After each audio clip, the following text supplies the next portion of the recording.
TV people! Right then folks, let's come in and see what go on. First fixes are all done and complete. So the reason I wanted to do a video right now is because if you've watched the YouTube channel and you've seen the first video that I've done, I designed how to try and save money for the investor, and it was particularly this one was on the drains and how to route the drains. So I thought it would be a good opportunity now to show you where we're routing them and how we've done it, so that the theory that I was talking about, you can actually see what I've actually done now.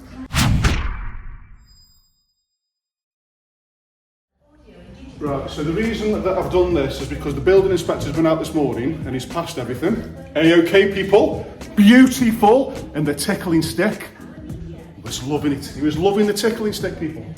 So where are we in this project? So we're coming through the hall, so just turn around now. There's outside behind me.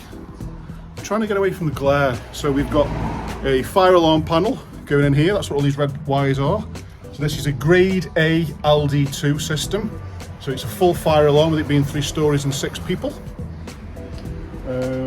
We have had to leave the backs exposed. So one thing that the building inspector always wants to see, and this is a bit of a tip for anybody out there that's just getting into building works, renovation works or HMOs, is building inspector wants to see the nuts and bolts, or the guts of everything. So these struts here, these timbers, these existing timbers and stuff, he wants to see them. He wants to see the pipe work that's inside. So we've got some pipe work there. We've got some electrical wires. He particularly wants to see the insulation for the EPC, and that also does the sound as well. So there's 2 things. So if you imagine that if you're inside this room, which is the living room, you don't want to be hearing all the noise from the outside. Right. So when I was doing the first video, I was explaining what I thought I could do to design this to try and save costs and speed on the build. And I was describing that behind me here, we have a beam. So if we stand underneath this beam here, there's an original beam that was built. So this goes down to the cellar, this big cast beam that goes all the way up. And this is actually steel that goes along here. Follow the tickling stick, folks. Give it a tickle. So this beam here, this white beam, as you can see, back there is a steel that's holding up all the house. So it's very, very important and an integral part of the structure. So I was like, how can I save this? So a couple of things that I've done is I've built some box work around here. And as you can see, I designed it so that on this wall upstairs, all the toilets are on this wall. So you can see this white pipe above the tickling stick here, into this black 110 pipe here, which is the toilet stack. So we've got a toilet there.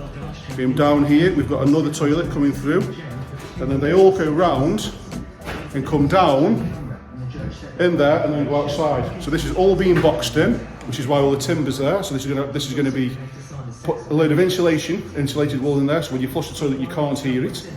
And then it's going to be pink boarded, and the reason we're going to pink board it is because this steel inside, this will then protect it. So we're going to wrap all this existing steel in fire, because obviously if you think about inside this thing, if we have this is a kitchen here, if we have a fire in the kitchen and it becomes a really bad fire, what we don't want to do is weaken the integrity of the building while people are trying to escape, because the steel has been breached with the flames and the heat. So by fireboarding it, gives it some protection to give people enough time to escape. So there's another little bit of a tip for you. When you're doing RSJs or I-beams or C-sections or whatever steel you're doing, wrap it in pink board. This is the stuff. I'll show you while I'm here because I'm on site. There we go. Now we see it now. That's better. Yeah. Bit of pink board. So this is fireboard. It's got a fire resistance on it, and it's just a piece of plasterboard that's fire rated, and you just screw it onto the stud work above, and it wraps it, and it gives it the fire protection that it needs. So again, the black pipe here that goes all the way down. We're going to block. We've boxed it in, and it's going to come down here. So in here we'll have an inspection chamber so we can get access to it just in case, but predominantly that's going to be plasterboarded over and you won't see it. So this is save money, because if you imagine these and you're designing this, if you've got toilets here, they might have come down and we'd have to dig up all the floors going right to the back of the building. So that's saving all the excavation works, all the manual digging to take it all the way to the back of the property, because the soil stack is actually right at the back of the property beyond there, which is the existing toilet. So that's an awful lot of distance to be digging out, excavating, then having to put it all back down, getting it signed off. Lots of pipe work, manholes, inspection chambers, blah, blah, blah. This has saved it. And also, what it's enabled me to do is, because sometimes when you have these big tall ceilings, is if all the pipe work is coming from here, there and everywhere, by me designing it so it's all on this wall, means I've just got a nice neat box. So I've then maximised the height, which means I haven't had to build a full ceiling, because obviously there's material costs involved with the ceiling, there's more plasterboards. I've actually been able to keep the existing ceiling and skim over it, as you can see. So I've not just saved time and money on digging the floor and putting the pipe work in, I've also saved time and money on not putting all the plasterboards and all the struts in to make a full ceiling to hide all this stuff here. Aren't I a clever boy? Good boy, John, good boy. So there's a tip for you outside, folks. Clever design can save time and money. And like I say, because that's what I decided, that's what I was talking about in the first video. This video particularly is to show you how we've done it and why we've done it. I thought it'd be a very, very good opportunity before it all gets boarded over in plastic, because then you can't see it. So again, folks, have a look. Stud work around the existing, all the pipe works inside there. Inside there, we're going to put a load of mineral wool, fireboard it with fireboard, skim it, jobs are good, and all that hides. So I'm now going to talk you through this a little bit. So that pipe there that comes down and goes out, that crevice has served a very good purpose, because it's now like a service duct, because we've got all the pipe work, which hasn't had to be buried in the wall, and we've also got some of the wires. So we're using that as like a duct to get the pipe work and stuff from one height to the next. So from one floor to the next, and that goes down into the cellar.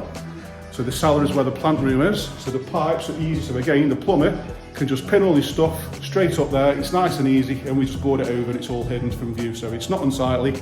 There's no chance of people screwing into it, and it's accessible if we need it. So it's a good little design, I think, personally. And I'm going to take it outside so you can see where we've actually gone in. So what have we got? So the pipe that's inside the house comes down and it comes out the wall, and this is the other side of it. So there, right, so we've got a T-junction coming out the wall, there. We've got a rodding high here, which means you can take it off and rod it if it ever gets blocked. And we've also got a screw cap. Can you see that? I'm trying to show you. So we've got a screw cap here that we can unscrew, and we can put something straight down there to rod it out that way. So we've got two means of access there. So this is what I was talking about in the design. So utilising this space. Because the existing drain is behind that door at the back of the property, that means more excavation, more digging. I was like, well, there's a manhole.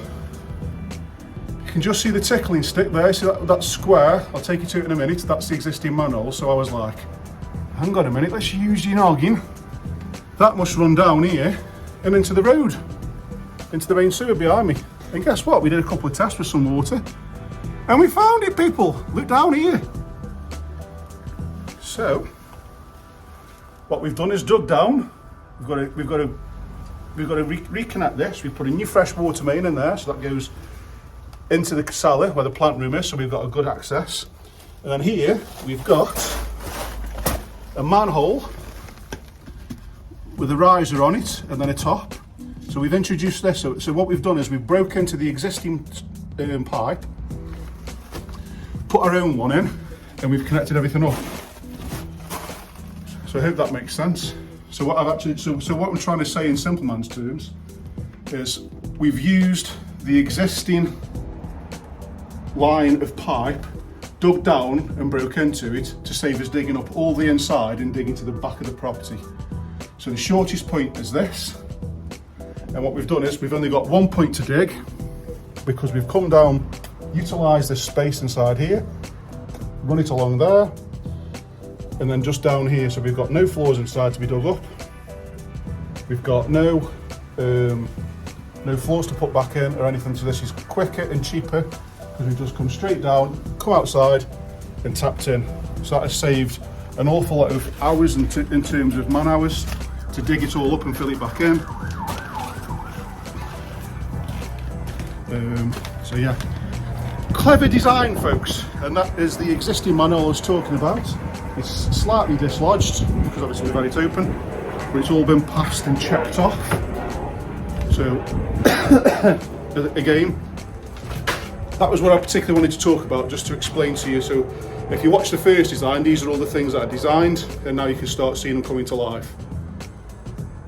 And now we'll just go on with a normal tour of what we've done so far in progress. So we put the fire escapable windows inside this back bit here. This was original sash window. Again, if you see the first video, you'll see we put a warm roof on top of there, which I've explained that in the previous video, what a warm roof is.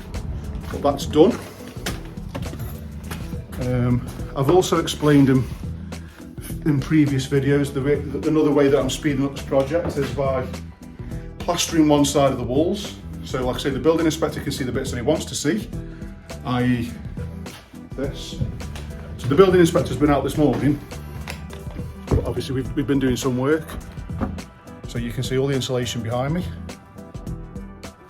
Blah, blah, blah. So now we can start boarding over this because we've been passed. So we're going to put some aqua boards in, and as you can see, aqua boards are the green ones, which means they're moisture resistant. So this has been done today since the building inspector's been done. So this is just a bit of a view of how much we're doing. Oh, it's all good, folks. It's all good. And then inside here, we've pink boarded the ceiling. The first fix is done, so you can see the drops there where the plug sockets have gone in. Everything's passed, all the door frames are in there. Door frames are in here. Now I'll go back into the main living room stroke kitchen. So the next video we'll have the kitchen fitted because that's on order. I'm going to stand here and just show you again. That's better. This pipework. So this is the pipework that I was originally talking about. You can see it going down there now, all the way there. So it's all neat and tidy. It's all enclosed in that box because that steel needs boxing in anyway. So we're just maximising the use of a box, bringing it through there, down, and then as it goes out there, that's where I've just shown you inside that little alleyway outside. So again, no more digging of all these floors, filling it in. It's saved a lot of money, saved a lot of time. Everyone's a winner. Okay, let's go upstairs. Let's go up the wooden hills and see what we've got up here, shall we? Not much to see in this room. This is one of the back bedrooms. We have put a new floor down in here, which is the ensuite. This was originally the concrete floor, if you remember seeing it. So this has all been done now. All been passed off by Mr. Building Inspector. All the pipe work's in. So this is literally ready to be boarded and skimmed. Ready for the plumber. Again behind me, stairs. I'm sure I showed you the stairs on the last one, so they come round here and up there. So again, they've all been passed off. So we can skim them into the corridor. So we've got a pink board this to create. So we've got to create a fire corridor down to the front door. So that's why we're going to pink board this wall. This one's obviously already been this one behind me has already been skimmed, but this is a brick wall. So we've done some plastering in here already. We are starting to board with the green boards now the inspector's been out. So again, something else we're going to do to save time is what the plasterers are doing now is they're going to work on the en-suites, because the plumber has obviously got to fit all these shower trays, he's got to fit his boards, he's got to put his sink in, his toilet in, blah blah blah. So that's all quite a time consuming thing. So what we're going to do is the plasterers are going to do all the en-suites first, so that the plumbers can be working while the plasterers are doing other rooms, so everybody's doing stuff at the same time, because the site's quite big. I mean, it's not going to be overcrowded as well. So that's a good little tip for you, because the effective running of a site means you can get plenty and plenty productivity by little tricks like that. Anybody think I knew what I was doing? So again, this is another bedroom. We've got all the sound block, all the wool inside there, which is going to create, obviously keep the heat inside the room and also stop the noise travelling through to next door. All being passed off. We've got pink board around here because this is the stairs. So all the stairs have to be protected with pink boards because again it's an integral part of the building. Therefore, if a fire does start, we don't want the stairs to burn down. And then as we go upstairs, which is the stairs that are fitted, so we've got that horrible little square metre that I've been spoke about in the last one, which is something we've had to do with building regs. But apart from that, this bedroom's pretty much plastered. All we've got to do is do some more in the ensuite. A little bit of skimming here and there, and this room's pretty much done. So again, just a quick one there for you folks, just wanted to show you what we've actually done before we cover it over and plaster it. Thought it'd be particularly good with regards to the first video, so you can see how I've designed it and how I've saved a lot of time and money, and I thought maybe some people at home might appreciate my little tip. Right then folks, I'll see you later. Mwah.